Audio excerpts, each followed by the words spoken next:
Hey, it's Tim here with Expert Power Wash. In this video, I wanted to talk about 12-volt pumps.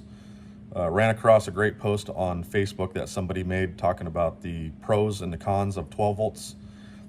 We like 12 volts, and it's not a 12 volt versus a gas thing for me. I like them both. We've done some gas setups this year, and the customers that we've built them for absolutely love them. But there is a learning curve. Gas system's not for everybody. I wouldn't put an unseasoned employee out there running a skid with a gas system if they don't fully understand how it works. I think as an owner operator, if I was personally on the truck like I used to be for the last 4 years, I would probably want a gas system. The volume is just night and day difference on the 12 volt systems. But a 12 volt system is very reliable.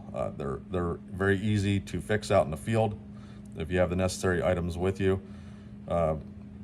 Overall cost, it's a lot lower. You can come in and get a $200 to $300 pump. You can quickly change it out within a few minutes.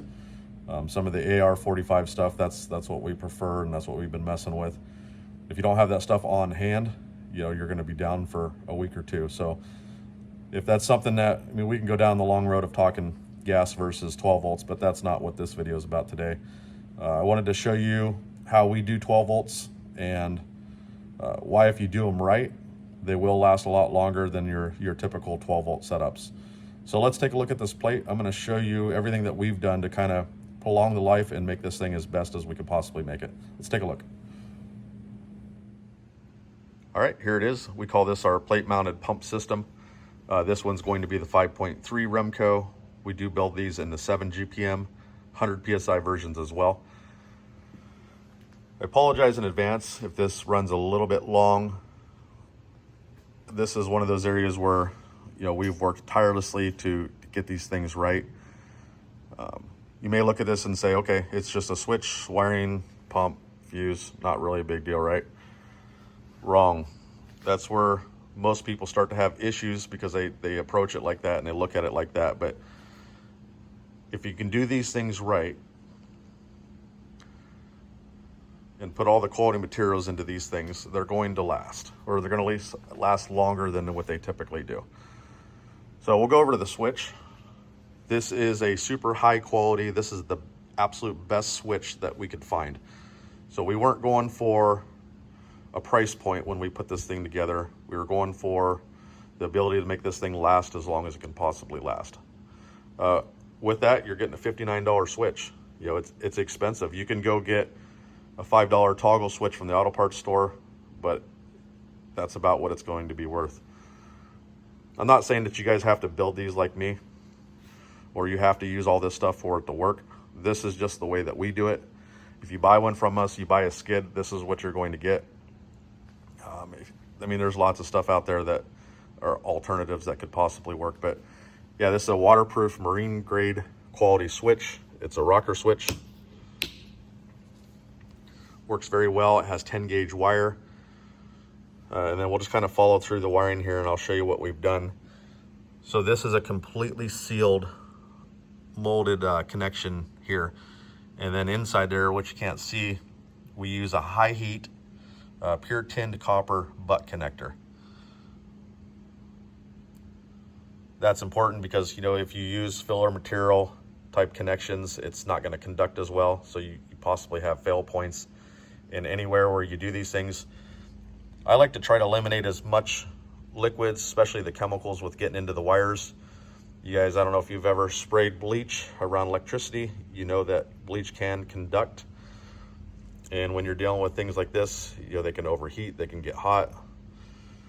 So it's important that the wiring is dialed in. This is 10 gauge. This is a new item here that we just got. I've been searching tirelessly trying to find USA made fusible links. Finally found them. 10 gauge, super high quality, super thick plastic. Everything's sealed up really nice.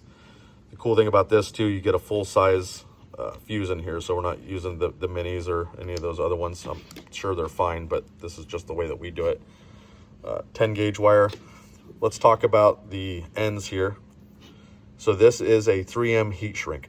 3M, and it has the insides of it actually glue. So you heat this up, completely seals it up. These lugs here, probably can't really see them, but these are a pure copper tin plated lug.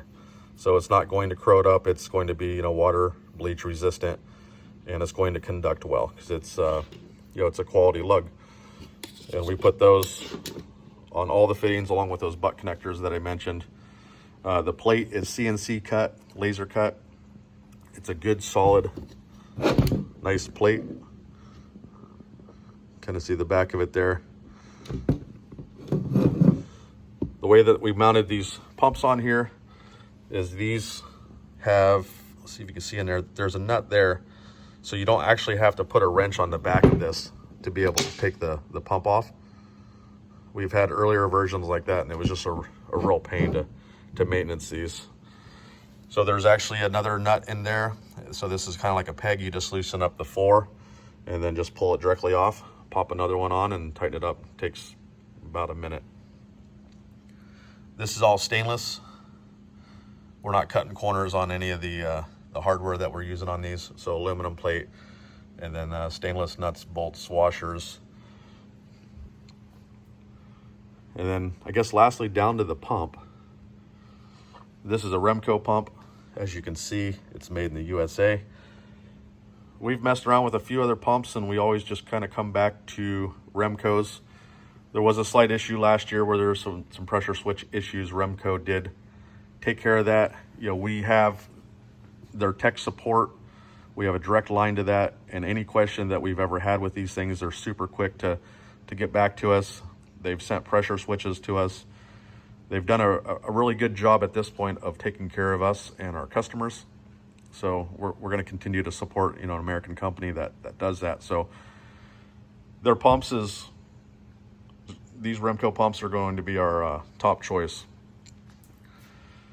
There's been some talk about, and I can already see somebody typing in the video, flip that pump upside down, because there's the motor here and then the pump.